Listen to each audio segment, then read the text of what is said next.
नमस्कार, आप देख रहे हैं पंजाब केसरी में आपके साथ हूं ज्योति शर्मा। साल 2020 में चीन के वुहान से शुरू हुई कोरोना वायरस ने पूरी दुनिया को अपने चपेट में ले लिया था। इस वायरस ने ही दुनिया भर के करोड़ों लोगों को अपने अपने घरों में कैद होने पर मजबूर कर दिया था। चाहे भारत हो या अमेरिका, चीन हो या नेपाल, सभी मुल्कों को लॉकडाउन का सहारा लेना पड़ा था। अब इसी देश से एक और डराने वाले वायरस की खबर सामने आ रही है, जिसे लेकर WHO ने चेतावनी जारी कर दी है।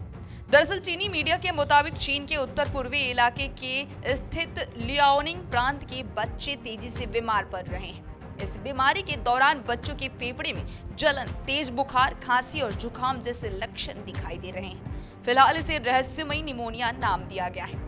वहीं इस वायरस को फैलने से रोकने के लिए बच्चों को बीमार होने से बचाने के लिए स्कूलों में छुट्टी कर दी गई है। हालांकि कोरोना महामारी के बाद ये कोई पहला वायरस जनित बीमारी नहीं है, जिससे भारत समेत कई अन्य देशों को चिंता में डाल दिया है। पिछले कुछ सालों में मंकी पॉक्स, जीका, इबोला जैसे कई बीमारियां हुई जो काफी चर्चे में रही।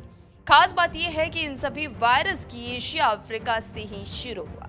ऐसे में इस रिपोर्ट में जानते हैं कि इस रहस्यमयी निमोनिया से कैसे बचा जा सकता है और पिछले कुछ सालों में एशिया, अफ्रीका ने किस वायरस जनित बीमारियां कैसे पनपी है। तो आइए जानते हैं रहस्यमयी निमोनिया के बारे में।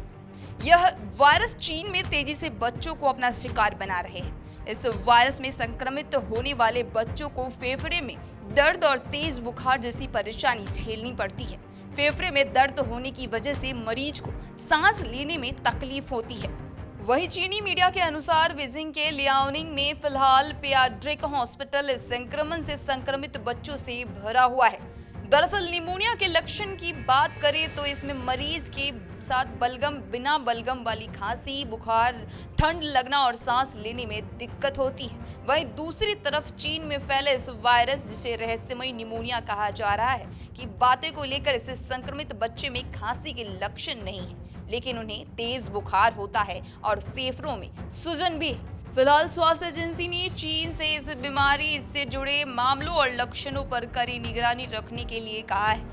साथ ही WHO ने इस वायरस से जुड़े हुए कुछ गाइडलाइन भी जारी किए हैं, जिसमें लोगों को सावधान रहने की सलाह दी गई। WHO की गाइडलाइन में लोगों को अपने अपने घरों और आसपास के इलाकों में साफ सफाई का खास ध्यान रखने के लिए कहा गया है। गाइडलाइन के अनुसार शरीर में कोई भी लक्षण दिखने पर तुरंत डॉक्टर से संपर्क करने की बात कही गई है। इसके अलावा सोशल डिस्टेंसिंग और मास्क का इस्तेमाल करने की भी बात कहा गया है। दरअसल विश्व स्वास्थ्य संगठन की तरफ से अभी तक इस रहस्यमयी निमोनिया महामारी घोषित नहीं किया गया है। वहीं सर्विलांस प्लेटफॉर्म प्रोमेड ने भी कहा है कि इसे फिलहाल महामारी कहना गलत होगा और जल्दबाजी भी होगा।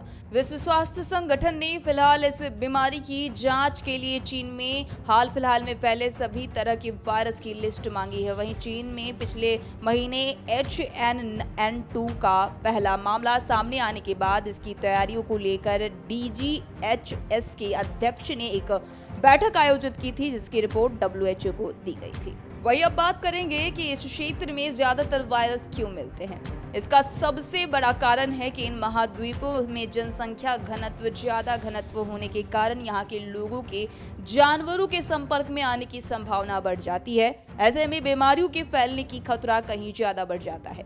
वर्तमान में एशिया और पैसिफिक इलाके में दुनिया के लगभग 60% लोग रहते हैं। आबादी बढ़ने के कारण इंसान और जानवर सीधे संपर्क में आने लगे हैं।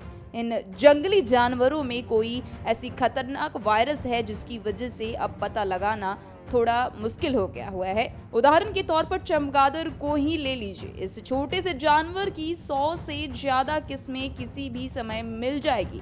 एक से दूसरे तक होते हुए ये वायरस इंसानों तक पहुंच जाते हैं। इन क्षेत्रों में बदलाव से गुजरना भी एक बड़ा कारण है। शोधकर्ताओं की माने तो 18वीं और 19वीं सदी में ब्रिटेन भी औद्योगिकरण के दौरान लगभग ऐसे ही बदलाव के दौर से गुजर रहा था। उस वक्त ब्रिटेन में टाइफाइड, हैजो जैसी कई बीमारियों को भी झेलना पड़ा था। अफ्रीका की बात करें तो यहाँ जानवरों के कारण फैले संक्रमण से इंसानों के संक्रमित होने की घटनाएं सदियों पुरानी हैं, लेकिन पुराने दौर में यातायात का साधन नहीं होने के कारण यह वायरस अफ्रीका के अंदर ही रह जाता था। इसके अलावा बदतर स्वास्थ्य सेवाओं और सामाजिक उथल-पुथल भी एक बड़ा कारण है, जिन्हें भी इन बीमारियों के फैलाव के लिए दोष माना जा सकता है।